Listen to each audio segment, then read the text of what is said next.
Akkam jirtu hordoftoota wiirtuu miidiyaa waggoota miliyoona 500 irraa dachii keenya irra kanneen turan ardiiwwan wal qabatoo turan yookaan paanja jedhamu turan yaada jedhatu jira.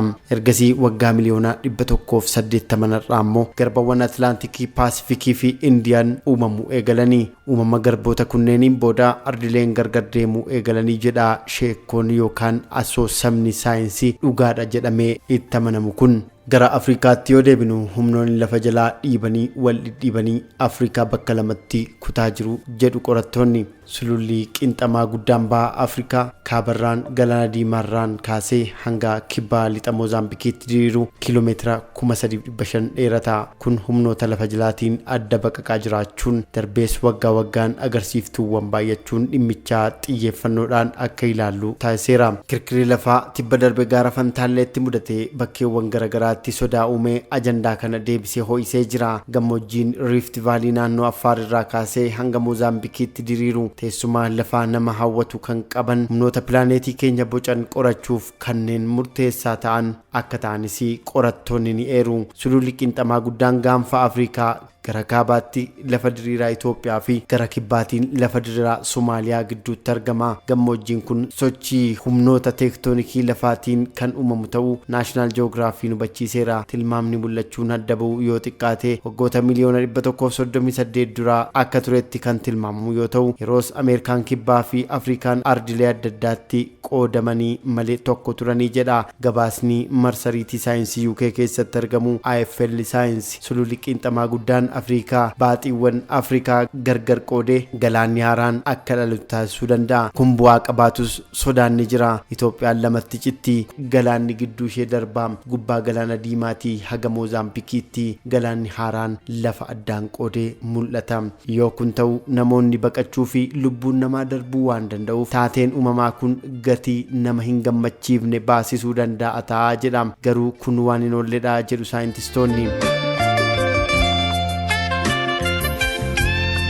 Qarqarri galaana haaraan uumamuunsaa ni mul'ata. Kun waan beekamaadha. Garuu bu'a maleessas miti. Saayintistoonni bara 2020tti Afrikaan suuta suutaan bakka adda addaatti gargar ba'aa waan jirtuu fi galaanni haaraan akka uumamu tilmaama isaanii dhugoomsanii jiru. Qorannoon kun dhiyeenya kana miidiyaaleen hedduu afarfamee gabaasamaa ture jira. Qoodiinsi ardii kana sulula baha Afrikaa waliin kan wal qabatu yoo ta'u caccabni yookaan babbaqaqiinsi lafaa walitti aanee kiiloomeetira 56 dheeratus mul'ateera. Bara 2015 gammoojjii Itoophiyaa keessatti mul'ate galaanni haaraan akka uumamu sodaa jiru caalaatti kan mirkaneesse qorannoon barruulee ji'oofiiziksii riisarchii irratti akka maxxanfamanis taasisee jira. Adeemsi ji'ooloojii kun ardii kana qoqqooduun isaa waan hin oollee fi kunis bu'aansaa tilmaamame. Fakkeenyaaf biyyoonni yeroo ammaa lafa qofaan marfaman kanneen akka Itoophiyaa, Yugaandaa fi Zaambiyaa yeroo isaa eeggate qarqara galaanaa mataa isaanii akka argatan taasisa. Kunis waggoota miliyoona 5 hanga 10 immoo fudhachuu danda'a jedhanii jiru. Dhaloonni ammaa kana tilmaamuuf hubachuu malee carraa ijaan arguu akka hin qabne Yuunivarsiitii Liidsitti barataa dooktarummaa kan ta'e Kiristoofer Moor miidiyaaleef ibsee jira.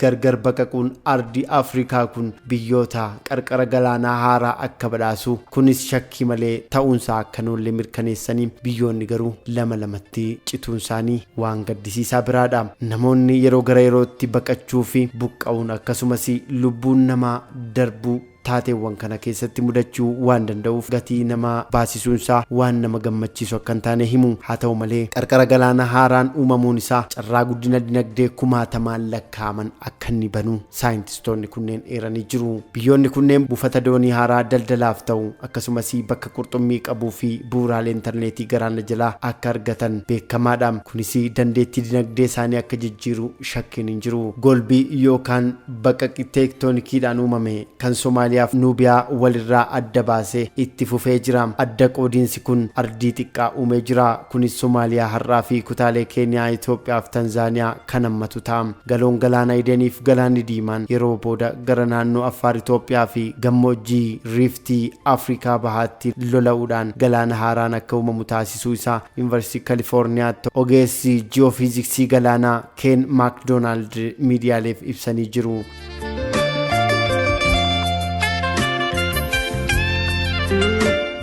Galaanni haaraa kun ba'a Afrikaa ardii xiqqoo adda ta'ee fi amala teessuma lafaa fi ikoloojii adda ta'e qabu akka uumus taasisaa jedhanii dacheewwan sadan uumaman dachee Afrikaa Nuubiyaa, dachee Afrikaa Somaaliyaa fi dachee Arabaa ta'uudhaan saffisa adda addaatiin adda ba'aa akka jiranis himanii. Dachiin Arabaa waggaatti gara inchii tokkootiin Afrikaa irraa fagaachaa kan jirtu yoo ta'u, dachiin Afrikaa lamaan ammoo daran suuta jechuun waggaatti inchii hanga 0.2 addaan ba'aa jira jechuun ragaaleedhaan agarsiisanii jiru.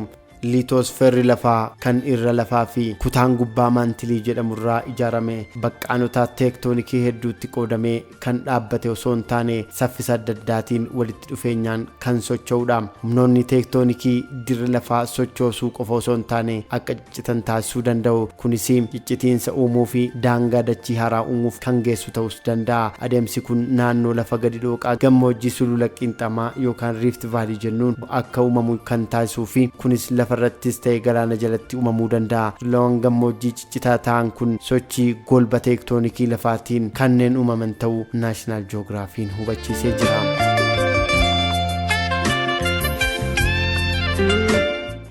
Mul'anni rifting yookaan ammoo adda baqaquu yoo xiqqaate waggoota miliyoona 138 boodatti hordofuun kan danda'amu yoo ta'u, yeroo sana ardiin Ameerikaa kibbaaf Afrikaa adda adda qoodamanii turanii jedha gabaasni marsariitii saayinsii UK keessatti argamu AFL saayinsii.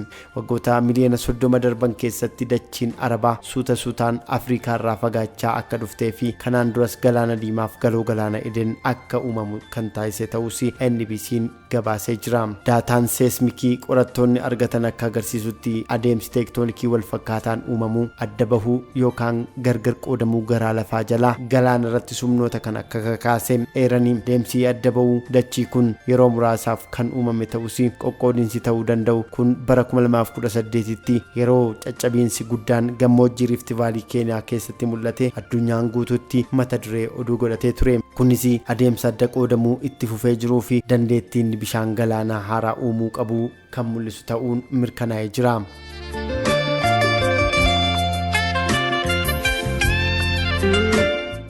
Sochiin gabatee yookaan golba teektonikii taatee jiyooloojii hawwataadha. Galaana haaraa guutummaatti uumuuf waggoota miliyoonaan lakkaa'amu fudhachuu danda'us qarqara galaana haaraa fi ardiilee xiqqaa uumuun isaanii egeree ardii kanarratti dhiibbaa guddaa qabas jedhame. Jijjiirama kana qorachuuf hordofuu yoo itti fufan humnoota uumama lafaa fi dhiibbaan yeroonni pilaaneetii keenya irratti fiduu danda'an yaadachuu akka barbaachisus himan. Rifting yookaan adda ba'uun yookaan adda baquun lafaa adeemsa jiyooloojii kan teektonikii tokko golba lamaa fi isaa ol daangaawwan lafa qoodamanii adda addaatiin akka baasu agarsiisa. Giddugala ba'a Afrikaa keessatti taateen seesmikii yookaan kirkiraa fi dambaliin sochii kirkira lafaa dachii keenya barabaraan teessuma lafaa ardii kanaa jijjiiruu danda'a kan jedhutu mul'achaa jira. Yaadni Afrikaan gargar baate jedhu xiyyeeffannoo saayintistootaa fi jiyooloojii addunyaa maraa qaba. Sababiin isaas gammoojjiin riiftii guddaan diriiree dirra lafaa ciccitaa uumaa jira.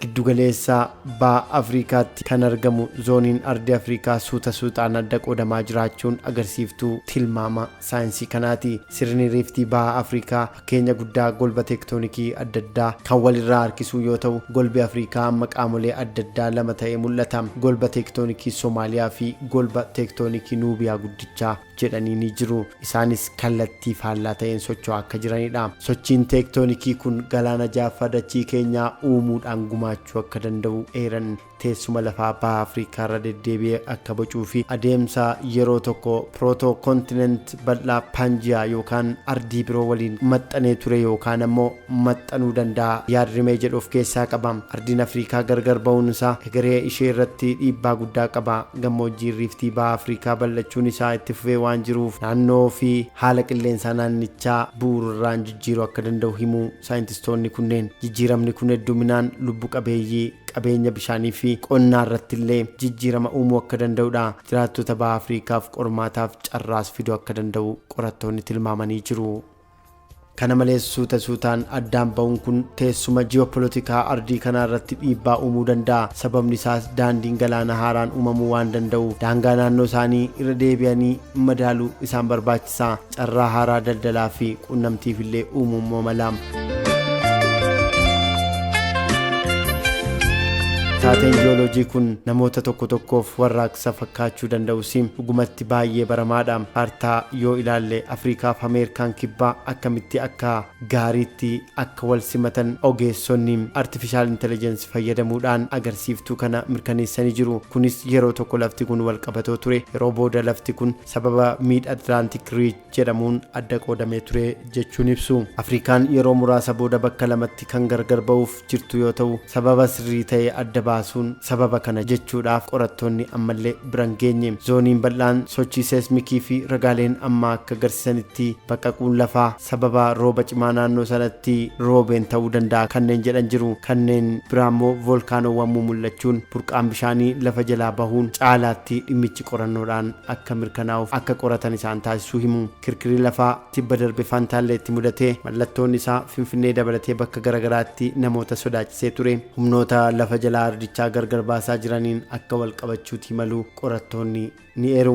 Viidiyoo kanas teknooloojii artificial intelligence waliin ta'uudhaan uumanii sana booda sakattaamee mirkaneessuudhaan qorattoonni kan maxxansan isin biraan geenye. Taatee ardiin Afrikaa lamatti hiramee galaanni gidduu ba'uu kana dhaloonni amma arguuf carraa kan argatan ta'uu baatullee waggoota miliyoonaan lakkaa'aman booda taateen kun dhugaa ta'uu akka malu tilmaamni qorattootaa eeree jira. Adda ba'uun ardii kanaa lafarratti xiqqaa fakkaatus ija jijjiirama jiyooloojiitiin garuu baay'ee saffisaa akka ta'edha qorattoonni kan eeran. Hordoftoota wiirtuu miidiyaa, taatee ardiin Afrikaa lamatti adda ba'uu ilaalchisuudhaan waan isin biraan geenye akka itti gammaddaniif irraa waa akka hubattan abdanna. Ani Yoonaas Mangashaan ture. Horaa bulaa deebanaa.